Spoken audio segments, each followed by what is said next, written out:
Good afternoon, everyone. My name is Madeline Voss, and today I'm going to be telling you a little bit about the book All the Places You'll Go by Dr. Seuss.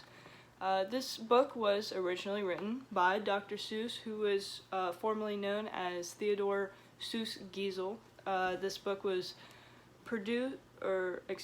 published and put out in January of 1990. You've probably heard of this book, or maybe you've been read it as a child. It was considered one of Dr. Seuss's most famous and classic books. It was also his last book that he ever published before he passed away from oral cancer in 1991. In these last years of Dr. Seuss's life, he was in a position where he wanted to make sure all of the children of the world were aware that they had a chance and that they had, as long as they had willpower, they could go out into the world and create a life for themselves that was beneficial and successful in their eyes.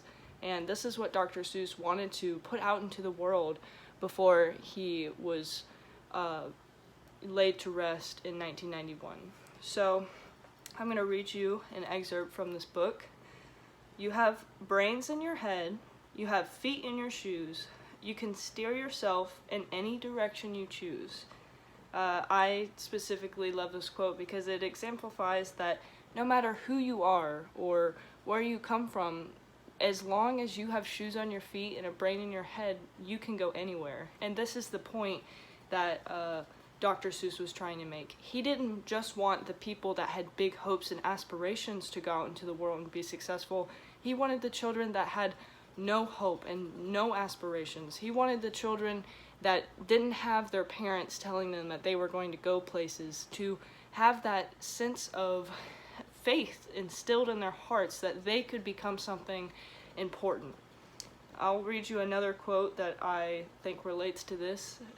It says, "You're off to great places, today's your day, your mountain is waiting, so get on your way." Again, Dr. Seuss was just trying to encourage these children that no matter who you are, there is a mountain out there ready to be pushed and ready to be made into excuse me, my cat is being crazy. Dr. Seuss wanted the children of the world to feel like they had encouragement, even if they really didn't in their house home or in their family life. So that's why I chose this book. I think it's a really great read. If you haven't ever read it, please read it. Especially now in this part of our lives, there are a lot of us that are getting into college and thinking about where we want to go and what we want to do with our lives. And I think Dr. Seuss is a really good teacher for how we can remain to have that silly and fun element while still getting places and being important and feeling important in our hearts. So I appreciate that everybody was in this class and did such a good job. I really liked listening to everyone's speeches throughout the semester, and I hope all of you guys have great places to go, and I believe in you guys, and thanks for a great semester. My name was Madeline Voss, and thank you.